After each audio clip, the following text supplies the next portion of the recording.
சரவணோத்பவ ஸ்கந்த நமோ நமோ சுவாமி பூதரவாச நமோ நமோ சரவணோத்பவ ஸ்கந்த நமோ நமோ சுவாமி பூதரவாச நமோ நமோ மனுகுல பாலக நமோ நமோ நமோ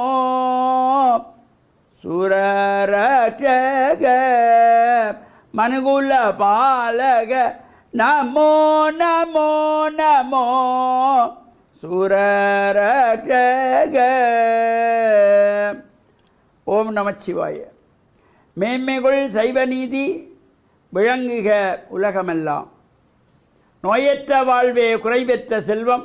அந்த நோய் நொடிகள் இல்லாத வாழ்வு இந்த உலக மக்கள் எல்லோரும் வாழ வேண்டும் என்று கலியுகத்தின் காந்தமலை ஜோதியாகிய சபரிமலை சுவாமி ஐயப்பனுடைய திருவடிகளை சிறந்தாழ்த்தி டான் தமிழொலி ஓம் தொலைக்காட்சி நேயர்கள் அனைவருக்கும் சர்வதேச இந்து மத குருபீடம் அகில இலங்கை சபரிமலை ஸ்ரீ சாஸ்தாபீடத்தின் சார்பில் இனிய வணக்கங்களும் நல்லாசிகளும்.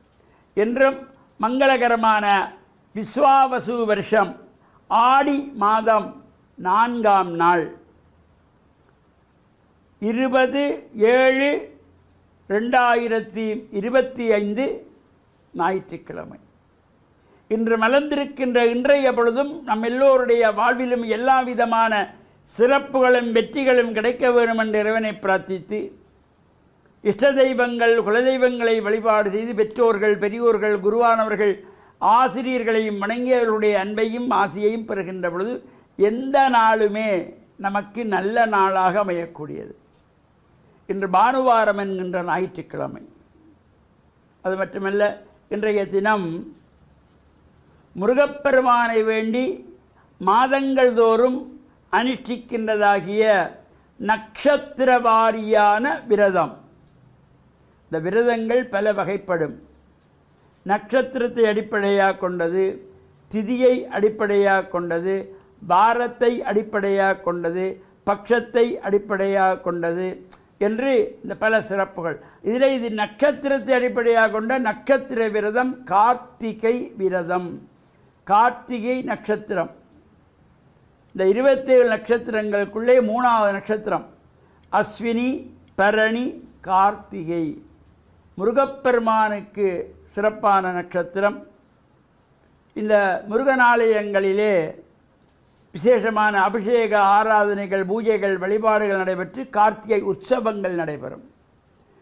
இவ்வாறான சிறப்போடு கூடியதாகிய நிகழ்வுகளில் நாம் ஆலயங்களிலே சென்று பிரார்த்தனைகள் செய்து வழிபாடுகள் செய்து அங்கே பலம் வந்து இறையருளை பெறுகின்ற வகையிலே நாம் ஆலயங்களுக்கு செல்லுகின்ற பொழுது பயபக்தியோடு செல்ல வேண்டும், ஆசார சீலராக செல்ல வேண்டும். வேறு சிந்தனை இல்லாமல், மனதிலே வேறு எண்ணங்கள் இல்லாமல் கோயிலுக்கு போனால் அப்படியே அந்த இறை தரிசனத்தோடு வீட்டுக்கு வரணும். இது கோயிலுக்கு போனோம், அப்படியே கோயிலுக்கு போயிட்டு பக்கத்தில் கடையில் போய் அங்கால பக்கத்தில் இருக்கிற பெரியம்மா வீடு, அத்தை வீடு, தங்கச்சி வீட்டுக்கும் போயிட்டு இப்படியெல்லாம் சுற்றி அடித்து பகல் பொழுதை முடித்து நாங்கள் சாயங்காலம் வீட்டுக்கு வந்தால் அது இந்த வீட்டிலே வந்து இறை சாநித்தியம் வராதான். கோவிலிலே பிரார்த்தனை பண்ணின உடனே அந்த பிரசாதங்களை வெற்றிலையோ பழமோ விபூதியோ சந்தனமோ புஷ்பங்களோ அதை வீட்டுக்கு கொண்டு வந்து சுவாமி அறையிலே வைத்து ஒரு பிரார்த்தனை செய்து கொள்ள வேணும். அந்த வீட்டிலே தெய்வ சாநித்தியம் நிறைந்திருக்கும், தெய்வ சாநித்தியம் பூரணமாக கிடைக்கும். இந்த கார்த்திகை நட்சத்திரத்திலே பிறந்தவர்களுக்கு ஜென்ம நட்சத்திரம். அவ்வாறு இந்த முருகப்பெருமான் கார்த்திகேயன் காங்கேயன் என்றெல்லாம் போற்றப்படுவார்கள். கார்த்திகை பெண்களினாலே வளர்க்கப்பட்டவன் முருகப்பெருமான்.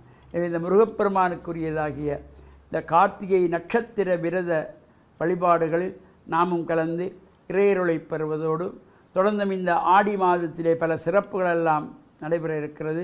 வருகின்ற செவ்வாய்க்கிழமை ஆடி செவ்வாய் விரதம்.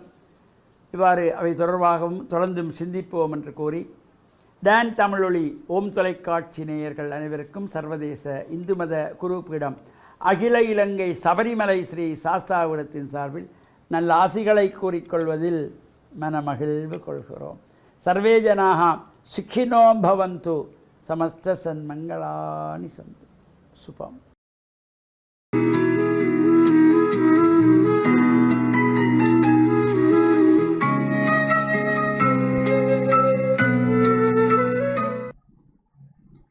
இறை இயேசுவில் என் அன்பு நெஞ்சங்களே, கிறிஸ்தவ நற்சிந்தனை வேளையிலே உங்களை சந்திப்பதில் பெரும் மகிழ்வு கொள்கின்றேன்.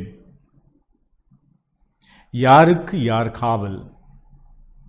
அதாவது மனித சமூகத்திலே, குடும்பங்கள் மத்தியிலே ஒருவர் மற்றவருக்கு காவலாக இறைவனால் நியமிக்கப்படுகின்றார்கள்.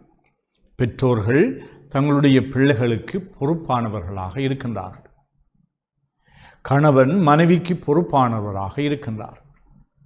ஒரு சகோதரம் மூத்த சகோதரம் இளைய சகோதரத்திற்கு பொறுப்பாளராக இருக்கின்றார்கள். இந்த பொறுப்பு என்பது சமூகத்தினுடைய அமைப்பிலும் கூட இந்த இறைமை தங்களை தாங்களே ஆட்சி செய்கின்ற அந்த இறைமையை மக்கள் சிலருக்கு கொடுத்து அவர்களை தலைவர்களாக, வழிகாட்டிகளாக, அதிகாரிகளாக நியமிக்கின்றார்கள். அவர்களுக்கு அந்த உரிமையை கொடுக்கின்றார்கள்.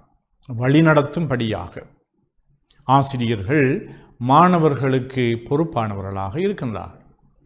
இவ்வாறு பொறுப்பு கொண்டவர்கள், அதாவது பொறுப்பை ஏற்றுக்கொண்டவர்கள் தங்களுடைய பொறுப்பை நேரிய முறையிலே நீதி, உண்மை என்ற இந்த வாழ்வின் உயர்வான மதிப்பீடுகளின் அடிப்படையில் பாரபட்சம் இல்லாமல், மற்றவர்களை கஷ்டப்படுத்தாமல், துன்புறுத்தாமல், அடிமைப்படுத்தாமல் இந்த அதிகாரத்தை, பொறுப்பை ஏற்று நடக்கின்றோமா என்ற இந்த கேள்விக்கு இயேசு அழகான பதிலை கொடுக்கின்றார். அக்காலத்திலே வாழ்ந்த பரிசேயர்கள், சட்ட வல்லுநர்கள் என்ற இந்த இரண்டு வர்க்கத்தினர்கள் சமுதாயத்திலே சில பொறுப்புகளை கொண்டிருந்தார்கள். ஆனால் இவர்களுடைய இந்த பொறுப்புகள், அதிகாரத்திலே இருந்தவர்கள், அவர்கள் தங்களை முன்னுரிமைப்படுத்துவதிலும், தங்களுடைய சுகத்தை பராமரிப்பதிலும், தங்களுடைய வாழ்வில் அவர்கள் எவ்வளவு தூரம் அவர்கள் இன்பகரமாக இருக்கலாம், லௌகீகமாக இருக்கலாம் என்று தேடினார்கள்.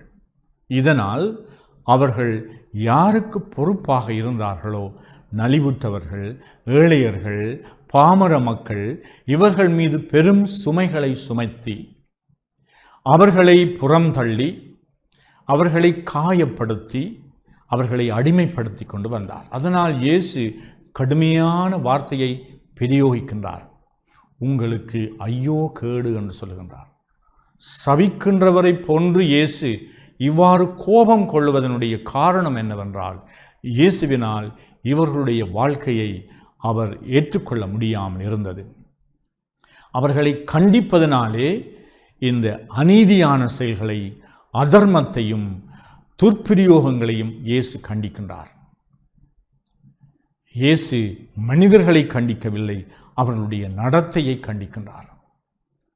இந்த பரிசேயர்களும் இந்த சட்ட வல்லுநர்களும் அக்காலத்திலே நடந்து கொண்டது போல இன்றைய காலகட்டத்திலும் குடும்பங்கள் மத்தியிலும் ஒருவர் மற்றவரை அடிமைப்படுத்துதலும், மற்றவருக்கு வலியை கொடுப்பதும், அவர்கள் மீது அவர்களை சித்திரவதை செய்வது போல தங்களுடைய வார்த்தையினாலும், தங்களுடைய அதிகாரத்தை பயன்படுத்துகின்ற தன்மையினாலும், அவர்களை நடத்துவதனாலும், பொறுப்பற்ற விதமாக இருப்பதனாலும் இவர்களும் இந்த இயேசுவினுடைய ஏச்சுக்கு, இயேசுவினுடைய கண்டிப்புக்கு இவர்களும் இலக்காக இருக்கின்றார்கள்.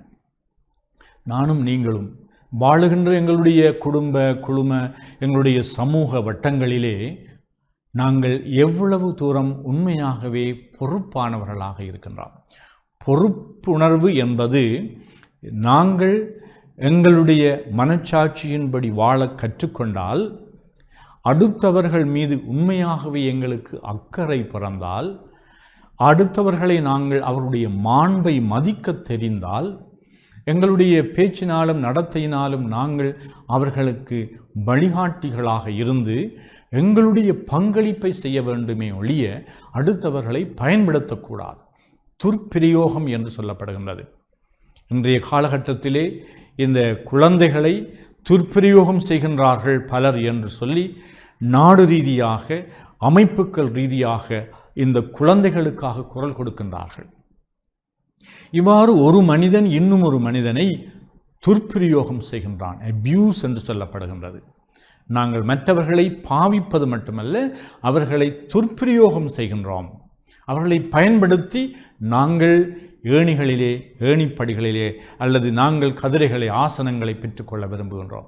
செல்வாக்குடையவர்களாக விரும்புகின்றோம். எங்களுடைய செல்வத்தை, எங்களுடைய சொத்துக்களை, எங்களுடைய பணத்தை நாங்கள் திரட்ட விரும்புகின்றோம். மற்றவர்களை, அவர்களுடைய குருதியை அவர்களை பிழிந்து, அவர்களை அடிமைப்படுத்தி, ஏமாற்றி நியாயமான பணத்தை, ஊதியத்தை கொடுக்க மறுக்கின்றோம். பேராசை பிடித்தவர்களாக இருக்கின்றோம். அதனால் இயேசு இப்படிப்பட்ட மனநிலை கொண்டவர்களை அவர் மிகவே கண்டிக்கின்றார். உங்களுக்கு ஐயோ கேடு என்று சொல்லி பகிரங்கமாக அவர்களுக்கு சொல்லுகின்ற பொழுது, நீங்கள் எங்களை அசிங்கப்படுத்துகின்றீர்கள் என்று சொல்லி, எங்களை தாழ்த்துகின்றீர்கள் என்று சொல்லி இயேசு குற்றம் சொன்ன பொழுது, இயேசுவை பார்த்து அவர்கள் சொன்ன பொழுது இயேசு இன்னும் அவர்களை பார்த்து சொன்னார், உங்களுக்கு உண்மையாகவே ஐயோ கேடுதான். ஏனென்றால் நீங்கள் இப்படியெல்லாம் நீங்கள் மற்றவர்களை துன்புறுத்துகின்றீர்கள் என்று. எங்களுடைய மனச்சாட்சி ஆராய்ந்து பார்ப்போம். சில வேளைகளிலே நாங்கள் அறியாமலும் செய்து கொண்டிருக்கலாம்.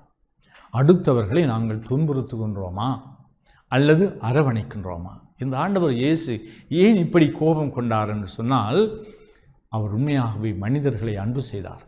அதுவும் சிறுவர்களை, ஏழையர்களை, ஒடுக்கப்பட்டவர்களை, சிறைப்படுத்தப்பட்டவர்களை, உரிமை இழந்தவர்களை மிகவே அன்பு செய்தனால் அவர்களுக்காக குரல் கொடுத்தார். இவ்வாறு நாங்கள் மற்றவர்களை மதிப்பது மட்டுமல்ல, எங்களுடைய பொறுப்புகளை நாங்கள் ஏற்று பொறுப்புணர்வோடு நாங்கள் வாழ்வது மட்டுமல்ல, அவர்களுக்காகவும் நாங்கள் குரல் கொடுக்க வேண்டும். அதனால் இறைமகன் இயேசு இன்று எங்கள் ஒவ்வொருவரையும் தட்டி சொல்லுகின்றார், நீங்கள் மனிதர்களை மதியுங்கள் என்று சொல்லி. மற்றவர்களுக்கு நீங்கள் பொறுப்பாளிகளாக, காவலாக இருங்கள். நான் யாருக்கு காவலாக இருக்க வேண்டும் என்று நீங்கள் ஒவ்வொருவரும் கேள்வி கேட்கலாம். பெற்றோராக இருக்கலாம், பெரியோர்களாக இருக்கலாம், வழிகாட்டிகளாக இருக்கலாம், தலைவர்களாக இருக்கலாம். ஒவ்வொருவரும் நாங்கள் இவர்களுக்கு பொறுப்பாக இருக்கின்றேன், நான் உனக்கு பொறுப்பாக இருக்க விரும்புகின்றேன், நான் உன்னை வளர்க்க விரும்புகின்றேன். இப்படிப்பட்ட உயர்வான எண்ணத்தோடு, மனிதாபிமான எண்ணத்தோடு, நல்லெண்ணத்தோடு நாங்கள் ஒருவர் மற்றவரோடு எங்களுடைய உறவுகளை தொடுப்போமாக. ஆமீன்.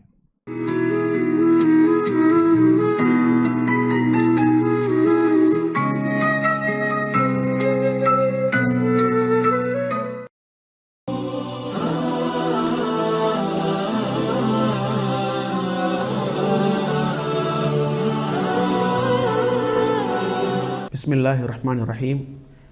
இஸ்லாமிய நற்சிந்தனையினோடு இன்று இணைந்திருக்கக்கூடிய நேயர்கள் அனைவருக்கும், பார்வையாளர்கள் அனைவருக்கும் அஸ்ஸலாமு அலைக்கும் வரஹ்மத்துல்லாஹி வபரகாத்துஹு. இன்றைய நற்சிந்தனையினூடாக ரசூலுல்லாஹி ஸல்லல்லாஹு அலைஹி வஸல்லம் அவர்கள் எந்த அளவுக்கு தன்னடக்கத்தோடும் பணிவோடும் நடந்து கொண்டார்கள் என்பதை ஒரு சில செய்திகளின் மூலம் உங்களுடைய கவனத்திற்கு கொண்டு வரலாம் என்று ஆசைப்படுகின்றேன். அன்புள்ள சகோதர சகோதரிகளே, ரசூலுல்லாஹி ஸல்லல்லாஹு அலைஹி வஸல்லம் அவர்கள் நாட்டு ஜனாதிபதியாக இருந்து கொண்டு, அல்லாஹ்வுடைய தூதராக இருந்து கொண்டு, மனித சமூகத்தின் தலைவராக இருந்து கொண்டு, தன்னடக்கத்தோடும் பணிவோடும் இந்த உலகத்திலே ஆட்சியை கொண்டு நடாத்தினார்கள். மக்களை நல்வழிப்படுத்தினார்கள். மக்களுக்கு போதனைகளை, அறிவுரைகளை சொன்னார்கள். எந்த அளவுக்கு என்றால், ஒரு பொழுதும் நபிகளார் ஸல்லல்லாஹு அலைஹி வஸல்லம் அவர்கள் கடினமான வார்த்தைகளை பயன்படுத்தியது கிடையாது. ஒரு பொழுதும் பெருமை, ஆணவம், கர்வம் அவர்களிடத்திலே இருந்தது கிடையாது. எந்த அளவுக்கு என்றால், மதீனாவிலே சில பெண்கள் நபிகளாரிடத்திலே சென்று நபிகளாருடைய கையை பிடித்து கொண்டு அவர்கள் விரும்புகின்ற இடங்களுக்கெல்லாம் நபி அவர்களை அழைத்து செல்வார்கள். நபி அவர்களிடத்திலே போய் செல்வதற்கு வழி கேட்பார்கள். நபி அவர்கள் கொண்டு போய் விட்டு வருவார்கள். இந்த அளவுக்கு நாட்டு ஜனாதிபதியாக இருந்து கொண்டு, சமூகத்தின் தலைவராக இருந்து கொண்டு, அல்லாஹ்வுடைய தூதராக இருந்து கொண்டு இந்த உலகத்திலே பணிவான முறையிலே ஆட்சி நடாத்திய ஒரு தூதராக, ஒரு தலைவராக நபி அவர்கள் இந்த மண்ணிலே வாழ்ந்து காட்டினார்கள்.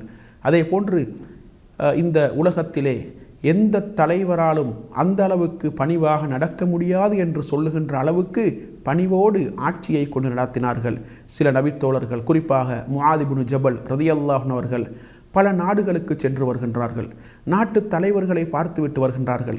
அவர்களுடைய அந்த சிம்மாசனத்தையும் அவர்களுடைய அரசியல் பட்டாளத்தையும் அவர்களுக்கு அந்த நாட்டு மக்கள் கொடுக்கக்கூடிய கண்ணியத்தையும் மரியாதைகளையும் பார்த்துவிட்டு வந்து அல்லாஹ்வுடைய தூதரிடத்திலே வந்து சொல்லுகின்றார்கள், அல்லாஹ்வின் தூதரே, உலகத்திலே பல நாடுகளுக்கு சென்று வந்தேன்.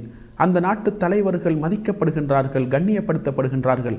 அந்த நாட்டு மக்கள் அந்த தலைவர்களை தலையில் வைத்து மதிக்கின்றார்கள். ஆனால் நீங்கள் எளிமையான முறையிலே இந்த உலகத்திலே ஆட்சி செய்து கொண்டிருக்கின்றீர்கள். உங்களுக்கு அந்த அளவுக்கு மரியாதைகள், கண்ணியங்கள் கிடைப்பதில்லை. எனவே உங்களுக்கு சுஜூது செய்வதற்காக வேண்டி, உங்களுக்கு சிரம் தாழ்த்துவதற்காக வேண்டி நீங்கள் எங்களுக்கு அனுமதி தாருங்கள் என்று கேட்ட நேரத்திலே நபி அவர்கள் சொல்கின்றார்கள், சுஜூதை பொறுத்தவரைக்கும் தலையை நிலத்தில் வைத்து மரியாதை செய்வதற்கு தகுதியானவன் அல்லாஹ்வை தவிர வேறு யாரும் கிடையாது. வேறு யாருக்கும் அப்படியான மரியாதை கொடுக்கப்படக்கூடாது என்பதை நபி அவர்கள் தோழர்களுக்கு அறிவுரை சொல்கின்றார்கள்.